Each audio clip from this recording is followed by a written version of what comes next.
मामला ये कि हमारे जवान फर्श अदा से दूर हैं और ना फर्श अदा पर आते हैं, ना उन्हें अज़मत व मंज़िलत पता चलती है। जब भाई जब फर्श पर आएंगे तो ज़ाकिर क्या बयान कर रहा है, आलिम क्या नसीहत कर रहा है तो हम जानेंगे।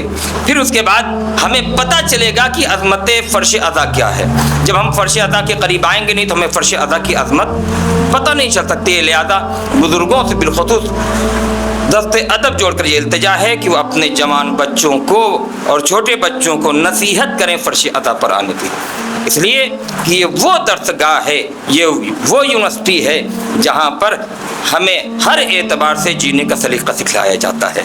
खाने के आदाब से लेकर सोने तक, गुफ्तगू तक का सलीक़ा सिखलाया जाता है। छोटों और आज हमारे यहाँ हमारे जवान, अभी बात हो रही थी कि आज यहाँ के ज़माने में हमारे बच्चे जो हैं बुज़ुर्गों का एहतराम भूल गए हैं।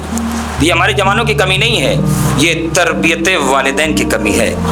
हमारे जवान नहीं भूले हैं, बुजुर्गों ने अपने बच्चों की सही तरबियत नहीं की है, बुजुर्गों ने अपने बच्चों को सही जो है गाइड नहीं किया है। मामला क्या है, हमारे बुजुर्गान मौजूद हैं, मेरी बात की तायद करेंगे कि पहले ज़माने में अगर कोई बच्चा शरारत करता था या बदतमीज़ी करता था तो मोहल्ले का कोई भी बुजुर्ग उस बच्चों को नसीहत करता था, डांटता था, मार देता था।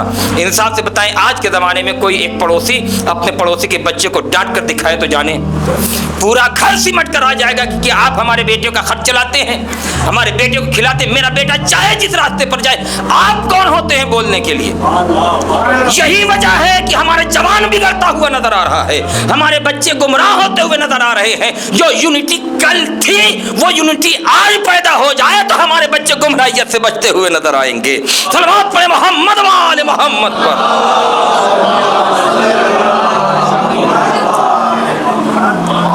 देखिए यहाँ पर हमारे बुजुर्गों की कमी है, वालिदैन की कमी है कि उन्होंने अपने बच्चों को खुद गुमराह करना शुरू किया है। वो खुद भी गुमराह हो रहे हैं, अपने बच्चों को गुमराह कर। दूसरा कौन होता है हमारे बच्चों को नसीहत करने वाला, दूसरा कौन होता है हमारे बच्चों को डांटने वाला, क्यों नहीं है।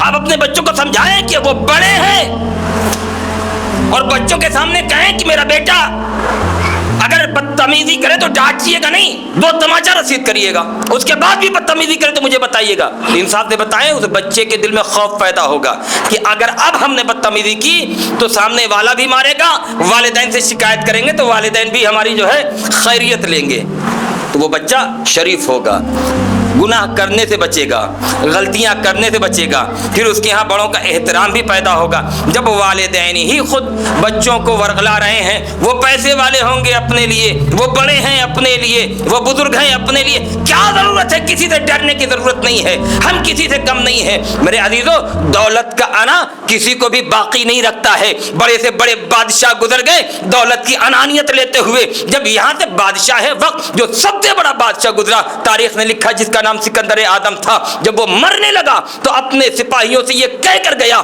जब मैं मर जाऊं मुझे कफन पहना दिया जाए तो मेरे हाथों को कफन से बाहर निकाल दिया जाए। कहा क़िबला ऐसा क्यों कह रहे हैं? कहा इस वजह से ताकि दुनिया वालों को नसीहत कर सकूं कि ये बादशाह अभी तक जो हाकिम बनकर तुम्हारी निगाहों के सामने था, इसके पास दौलत थी, सरवत थी, हुकूमत थी, मगर जब जा रहा है तो खाली हाथ जा रहा है। अगर कुछ साथ लेकर जाएगा तो अपने आमाल साथ लेकर जाएगा। सलवात पढ़े मोहम्मद वाले मोहम्मद।